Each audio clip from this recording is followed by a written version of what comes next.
We are on day 77 of our 365-day Grow Challenge, which means that through the first 21% of the year 2021, we have been producing our own fresh produce every single day.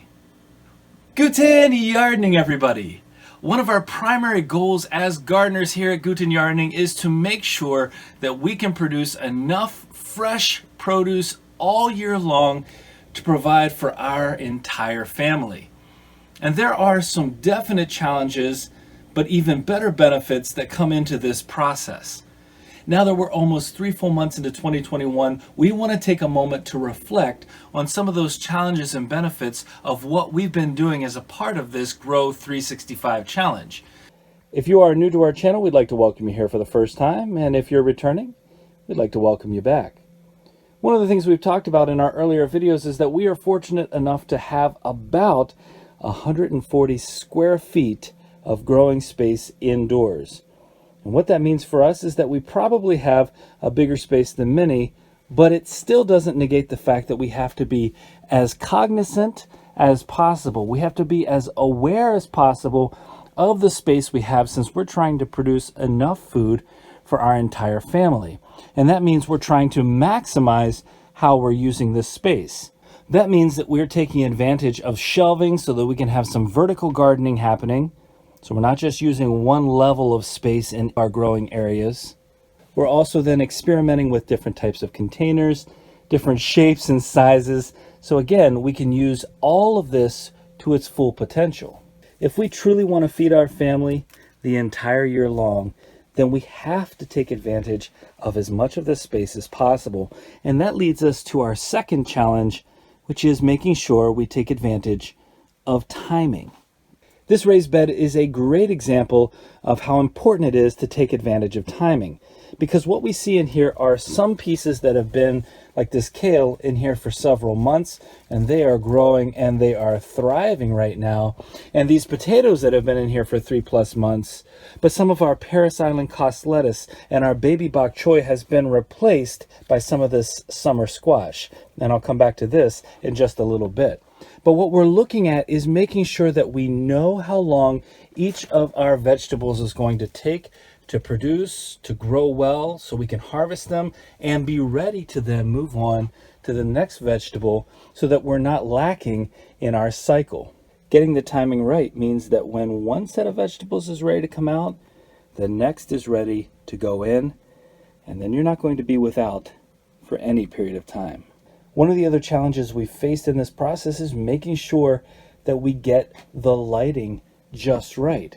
When we started growing indoors this year, we did not have nearly enough lighting outside of our growing spaces. And so we weren't seeing the kind of growth that we have right now early on.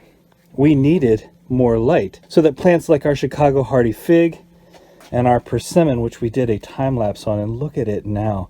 We did the first bud on this and it is just blooming like crazy, so that these plants can do well, can thrive even outside of our grow tent areas and our greenhouse areas. And so we've had to fix that lighting. We've had to work through that process. We've also had to be creative in our lighting, where we have shelves, to make sure that we have enough of the kind of lighting that these plants need, these seedlings and the fully mature plants need, in order for the plants that we're growing to thrive.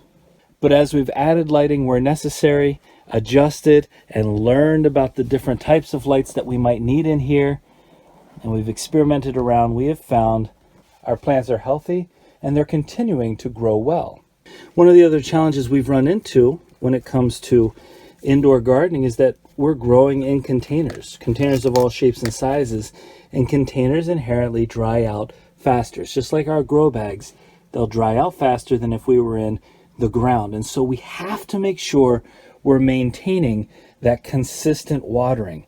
If we're not maintaining consistent watering, we will run into a problem where we've done a whole bunch of work, and since we're not getting any natural rainfall, all of our work could go to waste. And that is the last thing that we want to have happen, especially when we're feeding our family 365 days a year.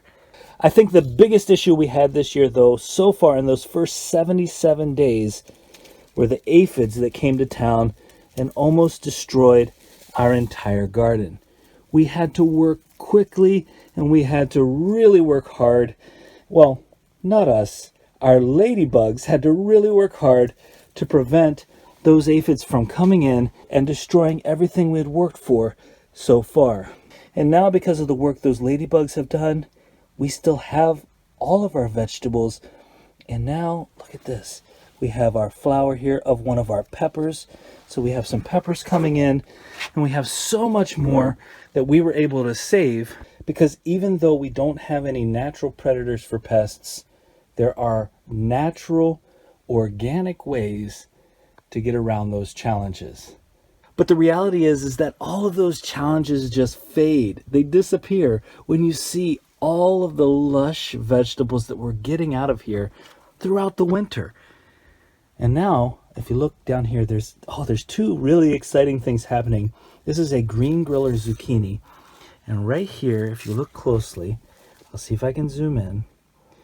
We have a ladybug pupa hanging out right there. But even more excitingly, I just saw this. Let me see if I can uncover it for you. We have our first female flower. There you go. That's our first green griller. And this has only been in here for about a month. This is a super fast grower. I mean, the fresh vegetables in here that we're providing to our family, even this tomato that's growing, that's the payoff. I don't have to wait until spring to come in here and pick these beautiful beans or these green beans. I can get them now. I can have these as a part of my dinner. Just because I've put in a little extra effort, I have fresh produce that's healthier, that's better than anything you could buy at the store for my family. And it's not just my human family that benefits from it. Our daughter's pets, our little guinea pigs, also get a little leaf here and there, like off of the kohlrabi that we're overwintering. And speaking of family benefits, this watermelon is my daughter's watermelon. My youngest daughter, the youngest Yardener in training, has been growing this watermelon from a seed she planted, and she's been following this process. So we're able to keep our children invested in the process all winter long.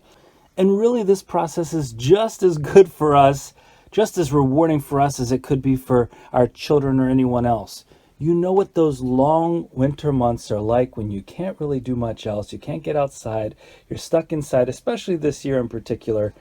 But there's a place where you can go to enjoy yourself, enjoy the smells, like this beautiful basil. And on top of all of that, to try out experiments that you don't have to wait until you're outdoors to try. And so some of the things that we're doing indoors now, take a look at these daikon radish leaves right here. One of the things we're able to do is try out different methods of propagating, try out different methods of growing vegetables in ways that we haven't tried before. Check out our potato sucker experiment series and you'll see what I'm talking about. This is an opportunity for us to try out new things before we head outdoors to see how they will work now, so that we know what works and what doesn't work when we finally do head outdoors. And one of the last major benefits that we have, and you'll notice I'm not showing you the names of what's planted in here, is that we can start what we plan to plant in the spring now, so we don't have to purchase seedlings anywhere. We can limit the number of seedlings we need to buy, and we can try all of our own varieties. We'll also know about germination. Rather than directly sowing everything necessarily, we'll have it all ready to go and harden off when that weather starts to turn.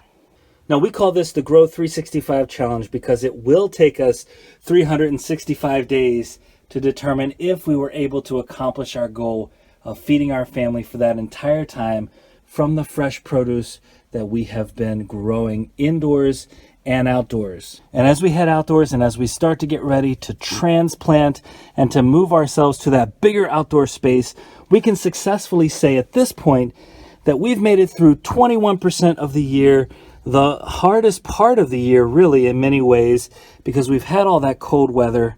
Take a look at this sweet potato slip that I just put in water 2 days ago. It's already starting to form roots.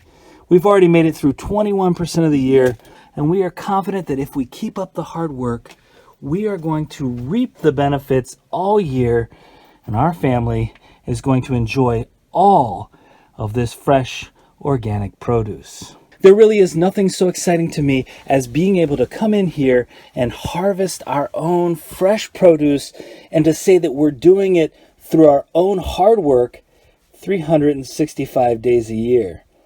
I can feel a potato in there. Well, stay tuned to our channel for so much more great content. We have a ton more coming as we head outdoors here in the upcoming months.